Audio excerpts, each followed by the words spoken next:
Hello there, folks. My name is Spoonks, and I saw Inside Out 2, and I loved it. I love the first Inside Out. Not only is it one of my favorite Pixar movies ever, it's just one of my favorite movies in general. It's just that good. It's emotional, it's heartbreaking, it's hilarious, it's joyful, it's all the things you need a family film to do. So obviously I was very excited to see the new Inside Out. This really fit perfectly for a sequel, I think, as opposed to some of the other Pixar movies.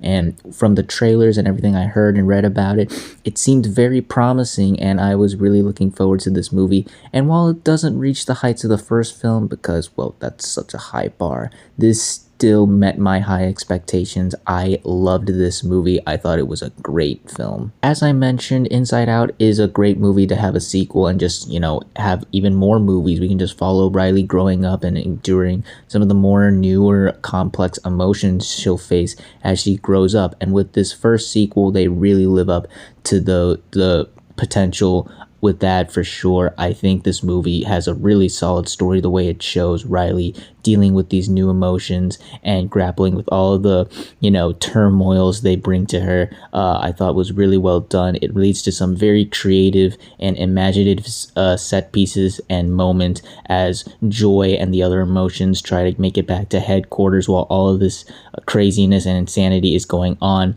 in her head. It leads to some very inventive and fun sequences that also really do explain the concepts and these themes of anxiety and dealing with that in a very creative and fun way that's easy for kids to understand, while parents and adults will appreciate, as they might relate to a lot of the things Riley is going through. And while the emotional moments here aren't as strong or as heartbreaking as the last film, don't worry, there isn't another bing bong moment. It still has a very sweet message about fitting in and staying true to who you are despite the changes you'll go through as you grow up, for sure.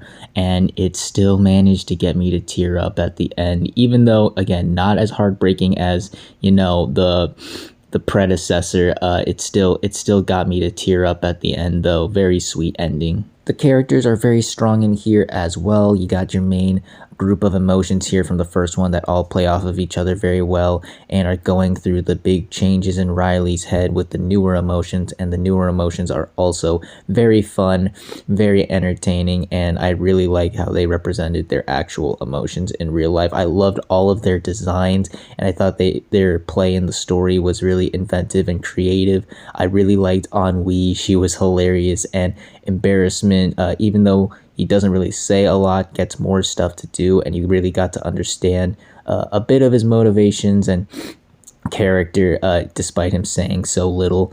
And but the standout for me was Anxiety. The things she did and the reasonings behind them hit home. Personally, I could definitely relate to some of the things that Riley did because of her, and Maya Hawke did an excellent job. And also Envy, despite her not doing so much, she's more of a comic relief, but man, was she hilarious. I laughed a lot at her lines and the way she would interact with everybody else. Speaking of comedy, this movie is also hilarious. I laughed out loud several times.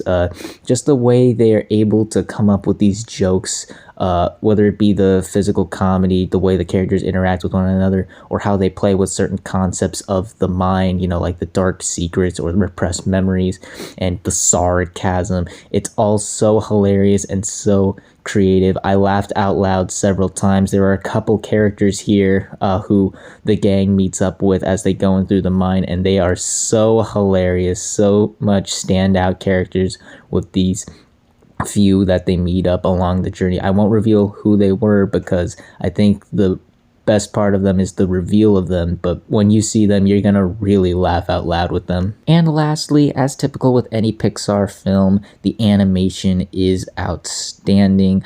I just love what they were able to do with this world. Again, just the creativity and the imagination that these animators were able to come up with designing not just these characters, but these set pieces and how they would affect Riley all throughout her mind. It's just so imaginative and leads to some really solid set pieces and action sequences. I love the character animation. Again, the designs are great, but the way they're able to utilize the cartoon principles of squash and stretch and make these characters animate and move so hyperactively was really well done. It's a gorgeous looking movie as well. Lots of great colors and usage of that as well. Yeah, just Pixar being top notch in the animation department. If I had one flaw with this movie, it is a sense of familiarity with the story. Now, this isn't like a carbon copy of the first film. This isn't another Hangover 2 where it's like, okay, why even bother making this? But throughout the movie, here and there, I did sense some similarities with the first one. It wasn't a hinder or a big deal breaker, but I did feel like, okay, we could have definitely tried to differentiate a bit from the first one here, especially with how well you've been doing it thus far. Just a bit more differentiation between the first two in terms of like the journey aspect, because there are some similar beats this movie does hit with the first one. But otherwise, that's my only real complaint with this movie, as once again, they really knocked it out of the park. The fact that it's this good is a worthy achievement, because a lot of Pixar movies fall short of this, but again, they really were able to knock it out of the park. I think this is a great sequel and follow-up to the first one. The story is great, the emotional beats hit, it's hilarious, the characters are lovable, and the animation is great. If you are a fan of the first one, I highly recommend going to check this out. I definitely think this is a must watch, even if you just want to see a silly little animated kids movie that may relate to how you've been in the past. Definitely go check this out. They really stuck the landing here, knocked it out the park. I loved it. And those were my thoughts on Inside Out 2. What did you all think of it? If you've seen it, did you like it? Did you hate it? Comment down below and let me know. If you like this video, hit the like button. If you like this channel, hit the subscribe button. Follow me on all the social media links at the end of the video. And until next time, everyone, stay sharp.